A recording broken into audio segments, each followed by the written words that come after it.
வணக்கம் தோழர்களே, நான் உங்கள் சோஷியல் மெக்கானிக்.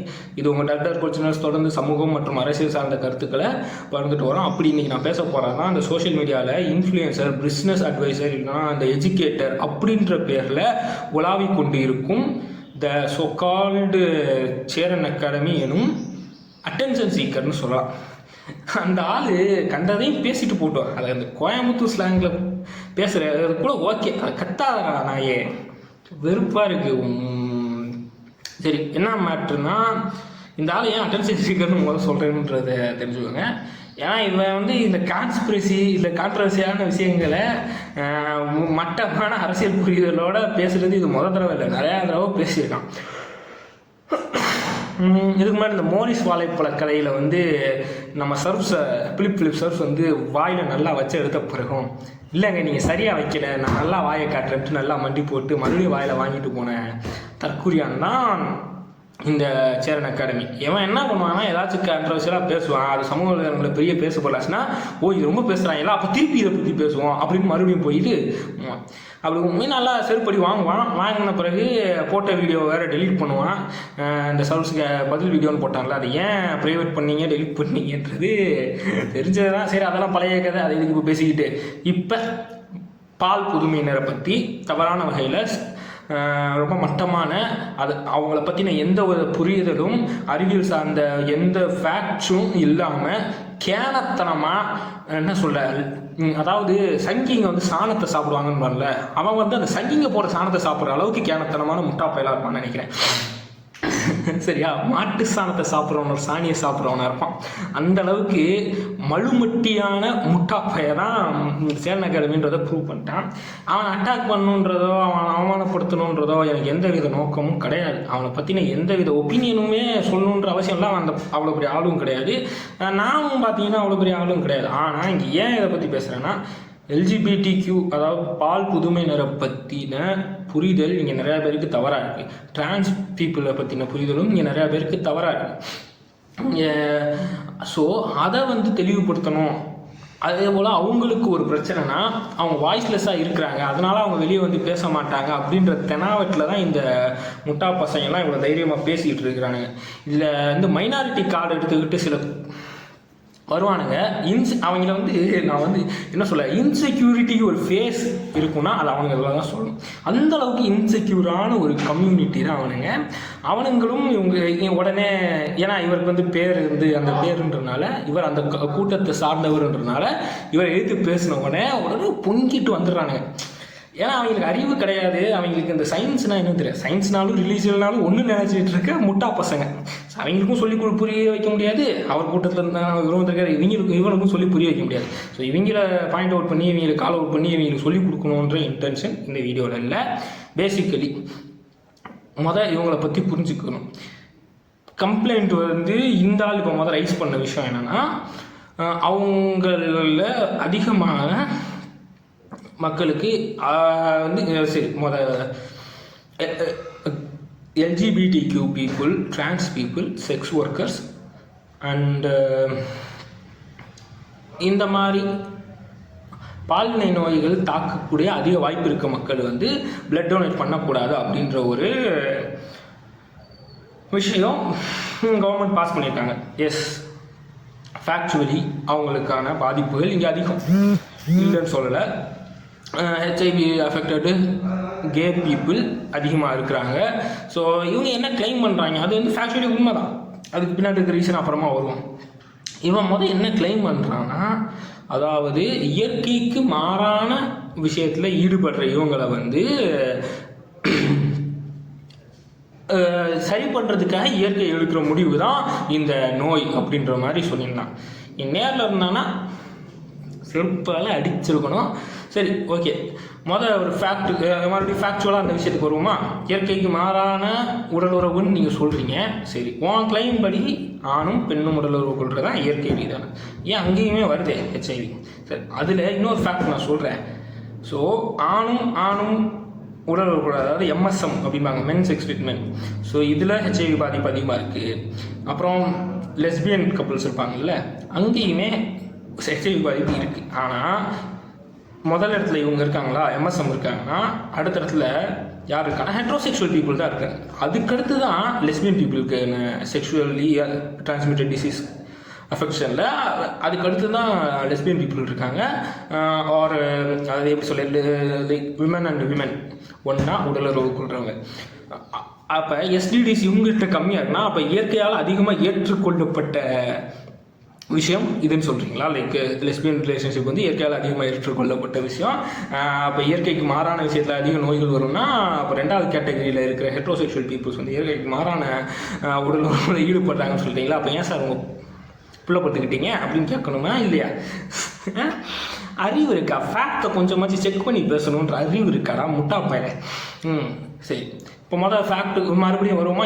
ஏன் இவங்களுக்கு அதிகமாக இருக்குது அப்படின்னா, எஸ் ஆனல் செக்ஷுவலில் ஈடுபடுறதுனால எஸ்டிடிஸ் பரவுவதற்கான வாய்ப்புகள் அதிகம். ஏன்னா அங்கே டைட்டாக இருக்கும், அங்கே என்ன சொல்ல ரெக்டம்ஸ் ஈஸியாக இன்ஜூர் ஆகக்கூடியது.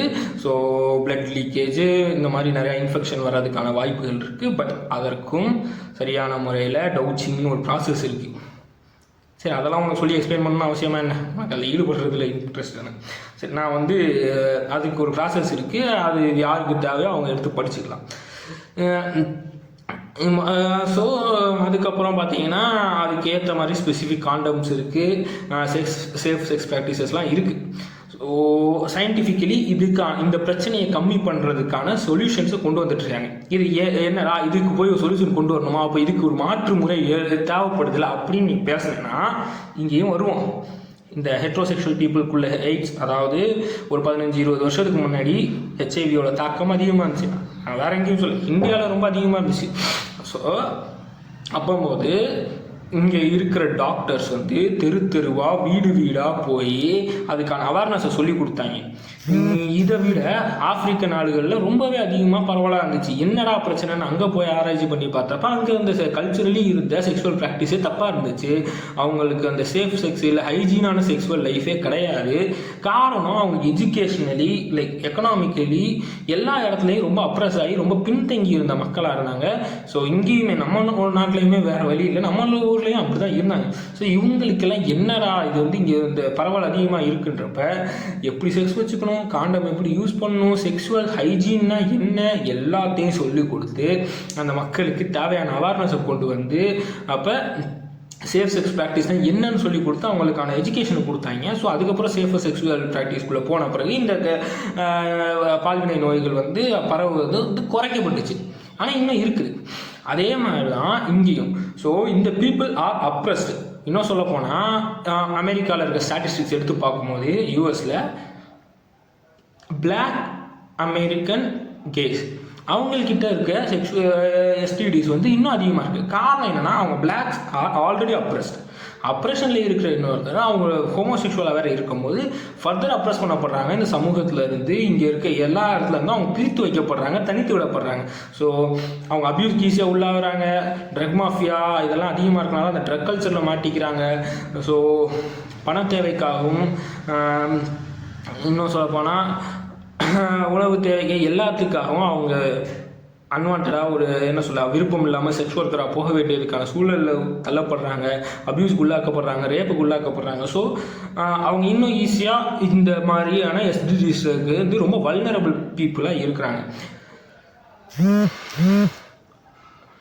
ஸோ இதுக்கு பின்னாடி இருக்கிற பிரச்சனைகளை அணுகி அதை ரேஷனலாக அணுகி அதற்கான தீர்வுகளை உண்டாக்க வேண்டியது தான் ஒரு சொசைட்டியாக சமூகமாக நம்மளோட கடமை. அவங்களுக்கு இப்படி ஒரு பிரச்சனை இருக்குன்னா அதை பார்த்து கேலி பண்ணுறதோ கிண்டல் பண்ணுறதோ ஒரு மனிதத்திற்ற செயல். ஏன்னா இதை வந்து பண்ணுறவன் வந்து ஒரு என்ன சொல்ல ஆண்ட பரம்பரை இது இன்னும் பேசுகிறவன் வேற. நீ வந்து ஆல்ரெடி ஒரு அப்ரஸ் கம்யூனிட்டிக்குள்ளே இருந்து வர இந்த நாட்டை பொறுத்த வரைக்கும் மைனாரிட்டியாக வாழ்ந்துக்கிட்டு இருக்க நீங்கள் ஆல்ரெடி அப்ரஸ்டு. உங்களுக்கு இன்னொரு அப்ரஸ்டோட நிலைமை புரியலைன்னா உனக்கு சொல்லி கொடுத்து ஒரு பிரயோஜனமும் இல்லையா? ஏன்னா நீ வெறும் மதத்தோட புத்தகத்தை மட்டும் படிச்சுட்டு இருந்தேன்னா கடைசி வரைக்கும் மட்டும்தான் லாய்க்காக இருப்பீங்களே தவிர வேறு எதுக்கும் வராது. சரியா? இங்கே அறிவியல் ரீதியாக பொருளாதார ரீதியாக பல நாடுகள் பல வகையில் முன்னேறிட்டு இருக்கப்ப இங்கே நிறையா அறிவியல் கண்டுபிடிப்பு வந்து உன் மதத்தில் சொல்லியிருக்கிறதும் இதில் சொல்லியிருக்கிறதும் பொய், இங்கே இருக்கு இதுதான் உண்மைன்னு எத்தனையோ விஷயங்கள் சொல்லி கொடுத்துருக்கு. இல்லாத கடவுளை, கண்ணு முன்னாடி பார்க்காத கடவுளை, உருவமற்றது நீயே சொல்கிற ஒரு கடவுளை நம்புகிற நீங்கள் இங்கே உருவமுள்ள உன் பக்கத்தில் சக மனுஷனாக வாழ்ந்துட்டு இருக்கவன் அவன் உணர்வுகளை வெளிப்படுத்தும் போது உனக்கு பிரச்சனையாக இருக்குது, அவனை நம்ப மாட்டேன்ற இந்த மாதிரி ஒரு உணர்வு இருக்குது. செயற்கையான விஷயம்ன்ற ஒத்தாசின் ஒரு மயில், அதாவது அவர் என்ன சொல்ல, எலி குஞ்சளவுக்கு மூளை இருந்தால் கூட இதெல்லாம் யோசிக்க முடியும்டா. ஒருத்தன் நான் இப்போ சொன்னேன்ல பிளாக் அமெரிக்கன்ஸ்னு சொல்கிறேன், பிளாக் அமெரிக்கன்ஸ் ஆல்ரெடி அப்ரஸ்ட், அங்கே இருக்க சோஷியல் வெல்ஃபேர் எல்லாத்துலேருந்தும் அவங்க புறக்கணிக்கப்பட்டவனுங்க. ஆல்ரெடி புறக்கணிப்பில் தவிச்சிட்டு இருக்க ஒரு அப்ரஸ்டு கம்யூனிட்டி திருப்பி இந்த அப்ரஷனுக்கு உள்ளாவோன்னே தெரிஞ்சு ஒரு ஹோமோசெக்சுவாலிட்டிக்குள்ளே போவானா? அறிவு இருக்கா? கொஞ்சமாச்சும் யோசிக்க அறிவு இருக்கா? அப்ரேஷன் ஃபேஸ் பண்ணிருக்கவன் விருப்பத்தோடு இந்த விஷயத்துக்குள்ளே போவானா? அவனே விரும்பினாலும் அதை விட்டு வெளியே வர முடியாது, அவனோட இயற்கை அது, அவன் பிறந்தது அப்படி. அதை புரிஞ்சுக்க வக்கு இல்லாத மூட்டைங்களா வாழ்ந்து என்னடா சாதிக்க போகிறீங்க? உடனே இன்னொருத்தர் வந்து சொல்லுவான், சரி அவங்க அப்படி வாழ்ந்துட்டு போகிறாங்க, எதுக்கு ப்ரைடு மார்ச் மயிர் பண்ணுறாங்க, அதுக்கு வந்து பெருமைப்படுறதுக்கு என்ன இருக்குது பரப்ப அப்படின்னு கேட்டேன்னா, ஏண்டா ஒருத்தன் இப்படி பிறந்துட்டான்றதுக்காகவே இத்தனை வருஷ காலமாக அவனை ஒடுக்கி அவனை வந்து வெளியே பேச விடாமல் தடுத்து வைப்பீங்க. இப்போ அதை பற்றின அவேர்னஸ், அதை பற்றின அறிவியல் புரிஞ்சு, இல்லை அவன் வந்து இன்னும் சொல்ல போனால் இத்தனை வருஷமாக என்ன ஆகிருக்கும்னா ஒரு ஹோமோசெக்சுவல் பர்சனோ இல்லை பைசெக்சுவல் பர்சனோ அவங்களுக்கு இந்த மாதிரி ஒரு ஈர்ப்பு வருது தவறுன்ட்டு அவங்க மேலே குற்ற உணர்ச்சி ஆகி அவங்கள செல்ஃப் பிளேம் பண்ணிக்கிட்டு உலகத்தில் வெளியே அவங்களோட உணர்ச்சிகளை காட்டாமல் ஒரு அப்ரஷனுக்குள்ளே உள்ளாகிக்கிட்டு இருந்தாங்க. இன்றைக்கி இதுக்கு பின்னாடி இருக்க அறிவியல் புரியுது, ஓ இதுதான் மேட்ரா, அப்போ நம்ம இதனால தான் இந்த மாதிரி ஒரு உணர்வு வருதா, ஒரு இது தப்பு இல்லையா அப்படின்னு தெரிஞ்சு அவன் வெளியே வரும்போது இது சொல்கிறதுக்கு எனக்கு அசிங்கம் இல்லை, நான் இதை வந்து வெளியே தைரியமாக பேசுவேன்றதோட எதிரொலி தான் இந்த ப்ரைட் மார்ச்சுன்றது. இதை வந்து பேசுகிறத அவங்களோட எதிரொலியாக மட்டும் நான் பார்க்கல, இதை பேசுகிறது கட்டாயமான அவசியமான ஒரு விஷயமா பார்க்குறேன். ஏன் இதில் ஒரு அவசியம் அப்படின்னா, இங்கே முதல் விஷயம் அவங்களால அவங்களோட ஐடென்டிஃபிகேஷனை ஏற்றுக்க முடியாமல் நிறையா வருஷமாக அப்ரஸ் பண்ணிட்டு வராங்களா, அப்ரஸை நம்ம ஃபேஸ் பண்ணிட்டு வராங்களா. இன்றைக்கி ஓ இது வந்து தப்பு இல்லை, இயற்கையான ஒரு விஷயம், எனக்கு இந்த உணர்வு இருக்கிறது வந்து எந்த விதமான தவறான விஷயமும் கிடையாது அப்படின்றத புரிஞ்சுக்கிட்டு அவங்களோட செக்ஷுவாலிட்டியை வெளியே பேசுறது நார்மலைஸ் ஆகும். அப்போ அவனுக்கு ஏற்ற பார்ட்னரை அவன் ஈஸியாக கண்டுபிடிக்க முடியும். நீ அப்யூஸ்னு ஒரு விஷயம் சொல்கிற பார்த்தியா, அவன் ஏன் அந்த அப்யூஸ்க்கு உள்ளாகிறான்னு அவன் அப்யூஸ் பண்ண ஆரம்பிக்கிறான்றத முதல் யோசிக்கணும். ஏன்னா இங்கே எனக்கு தெரிந்த நண்பர்களே ஹோமோசெக்சுவல் பர்சனால அப்யூஸ்க்கு உள்ளாக்கப்பட்டிருக்காங்க, ஆனால் அது வந்து விலகி வந்திருக்காங்க. பட் அவங்க யாரும் பெருசாக ஹோமோஃபோபிக்காக மாறினது கிடையாது. ஏன் ஆனால் அவன் அதுக்கு பின்னாடி இருக்க விஷயங்களை புரிஞ்சுக்கிறான். என்ன மேட்ருன்னா, அவனோட செக்ஷுவல் பார்ட்னரை கண்டுபிடிக்க முடியல. இங்கே வந்து ஒரு ப்ரிவிலேஜ் செக்ஷுவல் லைஃப் வாழ்கிற ஒருத்தனை டெய்லி அவனோட மனைவியோடையோ காதலியோடையோ அவனோட செக்ஷுவல் டிசைர்ஸை தீர்த்துக்கக்கூடிய ஒருத்தன் அதோட காம உணர்ச்சிகளை கண்ட்ரோல் பண்ண முடியாமல் செக்ஸ் ஒர்க்கர்கிட்டையோ இல்லை வந்து கன்சென்ட் இல்லாமல் தனியாக இருக்கிற பெண்கள்கிட்டையோ குழந்தைகள்கிட்டையோ அத்துமீறிக்கிட்டு இருக்கான். அதாவது எப்படி ஒரு ப்ரிவிலேஜ் செக்ஷுவல் லைஃப் வாழ்கிறவன் அவனோட உணர்வுகளை கண்ட்ரோல் பண்ண முடியாமல், அன்ப்ரிவிலேஜாக அவனோட எமோஷ்னலி அப்ரோச் ஆகிருக்கிற அவனோட செக்ஷுவாலிட்டியை வெளியே சொல்ல முடியாத ஒரு பாமரன், அவனுக்கு தேவையான செக்ஷுவல் டிசைர்ஸை தீர்த்துக்க முடியாத ஒருத்தன் எங்கேயாச்சும் அவனுக்கான பார்ட்னர் கிடைச்சிட மாட்டாங்களா அப்படின்ற விஷயத்தில் தவறான வழியில் இன்னொருத்தர் அப்ரோச் பண்ணுறது தப்பு தான். ஆனால் எல்லாம் இருந்தும் ஒருத்தன் பண்ணுறதுக்கும் எதுவும் அவனுக்கான வாய்ப்பு அமையாமல் ஒருத்தன் ஒரு விரக்தியில் ஒரு விஷயத்தை அணுகிறதுக்கும் வித்தியாசம் இருக்குது. அதை தான் நான் சொல்ல வரேன். ரெண்டுமே தப்பு தான், ஆனால் ரெண்டுக்கும் வித்தியாசம் இருக்குது. ஸோ ஆனால் இந்த விஷயம் பேசப்பட ஆரம்பிச்சிச்சு, இது வந்து நார்மலைஸ் ஆக்கப்பட்டுச்சு. என்னோட செக்ஷுவாலிட்டியை வந்து இப்போ நான் வந்து ஒரு கே பர்சனாக இருக்கேன்னா அதை வந்து வெளியே சொல்ல முடிஞ்சிச்சுன்னா என்னை வந்து இன்னொரு கே பர்சனால் ஒரு அப்ரோச் பண்ண முடியும். ஒரு ஹோமோசெக்சுவல் பர்சன் இன்னொரு ஹோமோசெக்சுவல் பர்சனை அப்ரோச் பண்ண முடியும், ஐடென்டிஃபை பண்ண முடியும், அவங்களுக்குள்ள ஒரு ரிலேஷன்ஷிப் ஃபார்ம் பண்ண முடியும். ஸோ இந்த நடுவில் தவறான வழியில் அவங்க இன்னொரு பர்சனை அவங்களோட புரிதல் இல்லாமல் அப்ரோச் பண்ணுறதுன்ற விஷயம் தவிர்க்கப்படும். அப்புறம் பார்த்தீங்கன்னா இருக்க ஃப்ராடுக்காரங்க ஹெட்ரோசெக்சுவலாக தான் இருக்கான்றது தெளிவாக வெளியே தெரிஞ்சு. சரி, அதுக்கப்புறம் என்ன விஷயம், அந்த சிஸ்மன் கேட் மைண்ட் செட்டை வந்து எங்களுக்கு என்ன சொல்லி கொடுத்தாலும் எனக்கு புரிய போகிறதில்ல. ஆனால் இப்போ நான் ஏன் இதை பேசிகிட்டு இருக்கேன்னா, ஒரு 10 வருஷத்துக்கு முன்னாடி 10 வருஷம் ஒரு 2 வருஷத்துக்கு முன்னாடியோ இல்லை 1 வருஷத்துக்கு முன்னாடியோ என்னை பார்த்தீங்கனாலே நான் ஹோமோஃபோபிக்காக பேசியிருப்பேன், டிரான்ஸ்ஃபோபிக்காக பேசியிருப்பேன். பட் ஒரு ஓப்பன் மைண்டட் பர்சனாக இந்த விஷயத்தை ரேஷனலாக அணுகும்போது ஓகே இதுக்கு பின்னாடி இருக்க அறிவியல் இதுதான், இதுக்கு பின்னாடி இருக்க உளவியல் இதுதான் அப்படின்றத புரிஞ்சுக்கிட்டு ஓகே எதுக்கு இவங்க இந்த வந்து ப்ரைடுன்னு பேசுகிறாங்க, இது வந்து இயற்கையாக இருந்தாலும் இதை ஏன் ப்ரைடுன்னு பேசுகிறாங்க, இதை ஏன் அவங்க வெளியே சொல்கிறாங்கன்ற விஷயத்தை அணுக முடிஞ்சு என்னோட சுய அறிவை கொண்டு யோசிக்க முடிஞ்சு. அதனால் நான் பேசுகிறேன். இன்றைக்கி நான் இப்படி பேசிகிட்டு இருக்கேன். அதே மாதிரி இது ஒரு இன்னொருத்தரோட மாற்றத்துக்கான ஒரு இனிஷியல் பாயிண்ட்டாக இருக்கும் அப்படின்ற நம்பிக்கையில் தான் இப்போ பேசுகிறோம். ஸோ ஒரு விஷயத்தை அறிவியல் ரீதியாக ஸ்டாட்டிஸ்டிக்கல் ரீதியாக அணுகும்போது இந்த மாதிரி ஹோமோஃபோபியா நமக்குள்ளே இருக்கிறத நம்ம வந்து க்யூர் பண்ணிக்க முடியும், திருத்திக்க முடியும். ஓகேவா? உடனே என்னை வந்து இங்கே நான் வந்து இப்போ ஒரு கம்யூனிட்டியை எடுத்து பேசுகிறதுனால நான் வந்து அந்த டேஷ் கம்யூனிட்டி ஃபோபிக்னு இங்கே சொல்கிறதுக்கான ஆட்கள் வருவாங்க. நான் வந்து சொல்லிடுறேன், எனக்கு வந்து அவனுங்க மேலே வெறுப்பு உணர்ச்சி இருக்கானா தனிப்பட்ட அந்த நபர் மேலேயோ அவனுங்க மேலே வெறுப்பு கிடையாது. ஆனால் அந்த கம்யூனிட்டி நேமை வச்சுக்கிட்டு பிற்போக்குத்தனங்களை தொடர்ந்து பேசிக்கிட்டு வரதுனால அந்த பிற்போக்குத்தனங்கள் மேலே தான் எனக்கு கோவம் இருக்கே தவிர அந்த கம்யூனிட்டியில் அவங்க அந்த கடவுளை நம்புறதுனாலையோ அந்த கடவுள் பின்னாடி பேசுகிறதுனாலையோ எனக்கு எந்த வித பிரச்சனையும் கிடையாது. நான் ஒரு ஏத்திஸ்ட்னால இங்கே இருக்க எந்த கடவுள் நம்பிக்கையாளர்கள் மேலேயும் எனக்கு பிரச்சனை கிடையாது. ஆனால் எந்த மதத்தை சேர்ந்த அடிப்படைவாதிகள் மேலேயும் எனக்கு பிரச்சனை. மதத்தில் இருக்க ரீஃபர்மேஷனை அக்செப்ட் பண்ணிக்கிற எவன் மேலேயும் எனக்கு பிரச்சனை கிடையாது. சரியா? சரி, இந்த இவன் வந்து டிரான்ஸ் அண்ட் ஹோமோஃபோபிக்ன்றதை தெளிவாக காமிச்சிட்டான். ஆனால் இன்னும் சிலர் தன்னை வந்து ஒரு ஆலையவாக போர்ட்ரே பண்ணிக்கிட்டு டிரான்ஸ் அண்ட் ஹோமோஃபோபிக்கான கமெண்ட்ஸை பேசிகிட்டு இருக்காங்க.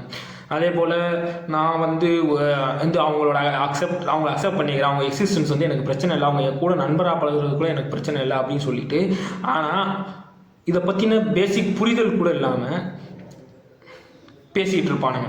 ஸோ அவனுங்க எப்படின்னா தப்பான ஃபேக்ட்ஸை அவங்களே பேசுவாங்க. அதாவது அவங்க எப்படி கேவா மாறுறாங்க, இவங்களா ஒரு தியரி வச்சுருப்பானுங்க, இவங்களா ஒரு என்ன சொல்ல ஒரு ஃபேக்சுவல் ப்ரூஃப் இல்லாத ஒரு தியரி வச்சுட்டு இவங்க பேசுவாங்க. ஆனால் அது தப்பு இல்லை அப்படின்ற மாதிரி பேசுவாங்க. இந்த ஃபேக்ட்ஸ் எடுத்துகிட்டு இந்த சைடு இருக்கிற எக்ஸ்ட்ரீமிஸ்ட் வந்து அவங்களுக்கு எதிராக யூஸ் பண்ணுவாங்க. நான் ஏன் இந்த ஃபேக்ட்ஸை தெளிவுபடுத்த விரும்பணும்னு நினைக்கிறேன்னா, அப்போனா தான் அந்த மக்களை பற்றி அவங்களுக்கு புரியும். ஏன்னா இந்த மாதிரி தவறான உளவியல் ஃபேக்ட்ஸ் வந்து இங்கே பரவிட்டு இருக்கனால, இப்போ ஏன்னா இந்த ப்ராப்பரான எஜுகேஷன் இல்லாமல் பானை பார்த்து தான் நிறையா செக்ஷுவல் ரிலேஷன்ஸை பற்றி நம்ம தெரிஞ்சிக்க வேண்டிய சூழல் நம்ம மாட்டியிருக்கோம். இந்த ஸ்கூல் எஜுகேஷனில் கூட ப்ராப்பரான செக்ஸ் எஜுகேஷன் இல்லாதது தான். இப்போ வந்து என்ன சொல்ல, பானை பார்த்துட்டு இந்த வந்து ஒரு செக்ஸ் கேட்டகரியாகவும் ஒரு ஃபெட்டிஷாகவும் நிறையா பேர் நினச்சிட்டு இருக்கனால இது வந்து உணர்வு ரீதியான விஷயம், இது சைக்காலஜிக்கல் பிரச்சனை அப்படின்ற ஒரு ஃபேக்ட் வந்து இங்கே பரவுது. அது என்ன ஒரு பிரச்சனை ஆகுதுன்னா, இப்போ எனக்கு வந்து இந்த ஒரு ஃபெட்டிஷ் வந்து பார்க்குறதுக்கு பிடிச்சிருக்கணும், நான் வந்து என்னை கேவாவோ நான் என்னை தப்பாக எடுத்துக்கிட்டேன் அப்படின்னு சொல்லிட்டு ஒரு ஹோமோசெக்சுவல் ரிலேஷன்ஷிப்பில் இன்வால்வ் ஆகி அதுக்கப்புறம் அது தப்புன்னு நான் புரிஞ்சு அந்த ட்ராமாலேருந்து வெளியே வர்றதுக்கு இன்னும் லேட் ஆகிடும். ஸோ இங்கே வந்து செக்ஷுவல் ஓரியன்டட் செவனை பற்றி நார்மலைஸ் பண்ணுறதுல ரெண்டு முக்கியமான விஷயம் இருக்குது. ஒன்று, இந்த ராங் ஐடென்டிஃபிகேஷன், என்னன்னாலே தப்பாக ஐடென்டிஃபை பண்ணிக்கிறது நடக்காமல் இருக்கணும். இன்னொன்று வந்து ப்ராப்பராக அந்த ஐடென்டிஃபை பண்ணிக்கிட்ட பீப்புள் அவங்களுக்கான ஆக்சுவல் பார்ட்னரை ஈஸியாக தேடுறதுக்கான வாய்ப்பும் அமையணும். ஸோ அப்போனா தான் இங்கே இருக்கிற இவங்களை சூழ்ந்த பிரச்சனைகள் வந்து அதிகமாக பேசப்படாம, லைக் என்ன சொல்ல, அதிகமாக நிகழாமல் அவங்களோட விஷயங்கள் அவங்களுக்கு தேவையான அரசியல் பேசப்பட்டு இது நார்மலைஸ் ஆக்கப்பட்டு அவங்களோட எக்ஸிஸ்டன்ஸை வந்து நார்மலைஸ் பண்ணி எந்த ஆப்ரேஷனும் இல்லாமல் அவங்களோட தேவையான எல்லா ரெப்ரசன்டேஷனும் அவங்களுக்கு கிடைக்கும் அப்படின்றதுக்காக தான் எல்ஜிபிடிக்யூ பற்றி தொடர்ந்து பேச வேண்டியதுக்கான கட்டாயம் இருக்குது. இதை எதிர்த்து பேசுகிறவங்க நான் மிச்சம் எந்த கான்ட்ரவர்ஷியல் டாபிக்னாலும் கண்டுக்காமல் போயிடலாம். ஏன்னா அது வந்து எனக்கு பெரிய பிரச்சனையாக இல்லை. ஈவன் கேஸ்ட் பேஸ்டான விஷயங்கள் கூட நிறையா விஷயங்களை இக்னோர் பண்ணிட்டு போயிருக்கேன். ஆனால் எல்ஜிபிடிக்யூ மக்களை பற்றி பேசும்போது அதை வந்து எதிர்த்து பேசாமல் இருக்க முடியாது. ஏன்னா இங்கே இருக்க அப்ரேஷன்லேயே ரொம்ப அதிகமான அப்ரேஷனை ஃபேஸ் பண்ண பீப்புளாக அவங்க தான் இருக்க முடியும். ஏன்னா சொந்த வீட்டில் இருந்து துரத்தி அடிக்கப்பட்டு தனிமைப்படுத்தப்பட்டு அவங்க வாழ்வியலில் எந்தவித ரிசோர்ஸும் இல்லாமல் தனியாக நிற்க வேண்டிய சூழல் அவங்களுக்கு உருவாகுது. அப்போ ஒரு அலையவாக ஒரு நண்பனாக ஒரு சக மனுஷனாக அவங்களுக்கான ஒரு வாய்ஸ் கொடுக்கறதுக்கான மக்கள் இங்கே இருக்காங்கன்றது அவங்களுக்கும் தெரியணும், அவங்களுக்கும் அந்த நம்பிக்கை வரணும். இந்த அலையஷிப்பில் தான் இன்னொரு மேட்ரு இருக்குது. ஒரு அலையவாக நான் என்ன சொல்கிறேன்னா அதை முதல்ல அக்செப்ட் பண்ண வேண்டியது, அதாவது என்னால் அதை சொல்லிக்க முடியாது, அதை சொல்ல வேண்டியது ஒரு கியூர் பர்சன், ஒரு டிரான்ஸ் பர்சன், அவங்க என்ன ஒரு அலையாக அக்செப்ட் பண்ணணும். ஏன்னா இங்கே குயர் பீப்புளுக்குள்ளேயே ஒரு ஓரியன்டேஷனை இன்னொரு ஓரியன்டேஷனை அப்ரோச் பண்ணிட்டுருக்காங்க. ஒரு குயர் பர்சன் வந்து ஒரு டிரான்ஸ் பர்சனை அப்ரோச் பண்ணுவாங்க, இல்லை டிரான்ஸ் பர்சன் வந்து குயர் பர்சனை அப்ரோச் பண்ணுவாங்க. இந்த மாதிரி நிறையா விஷயங்கள் அங்கேயே இருக்குன்றப்ப இங்கே அக்செப்ட் பண்ண வேண்டியது, சக மனுஷன் ஒரு அலைவை அக்செப்ட் பண்ண வேண்டியது அப்ரஸ்டு ஸ்டேட்டில் இருக்க அவங்க தான். என்ன நானே ஒரு அலைன்னு சொல்லிக்கிட்டு அதை வந்து வெளியே பெருமையாக சொல்லிக்கிட்டு எனக்கு எல்லாம் தெரியும் அவங்கள பற்றி அப்படின்ட்டு பேசுகிறதுல எந்தவித பிரயோஜனமும் இல்லை. ஸோ இங்கே ஒரு விஷயம் ஹர்ட்டிங்காக இருக்குன்னா அதை அவங்க சொல்லும் போது கேட்கணும், ஓகே இது தப்பாக இருக்குது அப்படின்றத நான் மாற்றிக்கணும். அதே போல் நான் ஒரு அலைவாக இருக்கிறேன்னா இல்லையான்றதை அந்த கம்யூனிட்டியில் இருக்கிற மக்கள் சொல்லணும். அப்போ தான் அது வந்து நான் அலைவாக முடியும். இப்போ நான் இந்த இந்த கம்யூனிட்டி நான் வந்து எல்ஜிபிடிக்குன்னு மட்டும் சொல்லலை, மேபி ஒரு மதம் சார்ந்த விஷயங்களோ இங்கே அப்ரெஸ் பண்ணப்படுற மதத்துக்காக சாதிக்கோ நான் பேசுகிறேன் அப்படின்றப்ப கூட நான் பேசுகிற விஷயங்கள் அவங்க அஃபெக்ட் பண்ணுது அப்படின்றத அவங்க எடுத்து சொல்கிறாங்கன்னா அதை கேட்குறதுக்காக நிலையில் நான் இருக்கணும். உடனே வந்துட்டு நீங்கள் பேசுகிறது எல்ஜிபிடி பற்றி பேசுகிறீங்க அஃபெக்ட் ஆகுதுன்னா நீ செத்து போயிரு அப்படின்றது. சாவு, நீ உயிரோடு இருக்கிறது எந்த வித பிரயோஜனம் இல்லை, ஒன்று திட்டுறது நியாயமான விஷயம்னே நான் சொல்லுவேன். ஓகே மக்களே, தொடர்ந்து பால் புதுமையினருக்கான அரசியலையும் டிரான்ஸ் பீப்புளுக்கான அரசியலையும் தொடர்ந்து நம்ம முன் வைக்கணும், அதை பேசணும், அவங்களுக்கான அங்கீகாரம் கிடைக்கணும், அதை வந்து நார்மலைஸ் பண்ணணும். இது நம்மளோட எல்லாரோட அடிப்படை கடமையாகவுமே நான் நினைக்கிறேன். இது வந்து ஏற்றுக்கிறவங்களும் இல்லை நான் பேசுகிற விஷயங்களில் மாற்றுக்கருத்து இருக்கிறவங்களும் ஸோ தாராளமாக என்னோடய இன்ஸ்டாகிராம் ஹேண்டில் டிஎம் பண்ணலாம், இந்த வீடியோவில் கமெண்ட் பண்ணலாம். இன்னும் தொடர்ந்து இந்த விஷயத்தில் உங்களுக்கான சந்தேகங்களை கேட்கலாம். எனக்கு எல்லாம் தெரியும்னு சொல்லலை, பட் யாரை கான்டாக்ட் பண்ணணும் இல்லை யார்கிட்டயாச்சும் கேட்டாச்சும் என்னோடய விஷயம் என்னோடய நாலேஜையும் டெவலப் பண்ணிக்க உதவும், உங்கள்கிட்ட இது கன்வே பண்ண உதவும். சப்ஸ்கிரைப் பண்ணுங்கள், கமெண்ட் பண்ணுங்கள், லைக் பண்ணுங்கள், ஷேர் பண்ணுங்கள். நான் சோஷியல் மெக்கானிக், இது டர்க் ஒரிஜினல்ஸ்.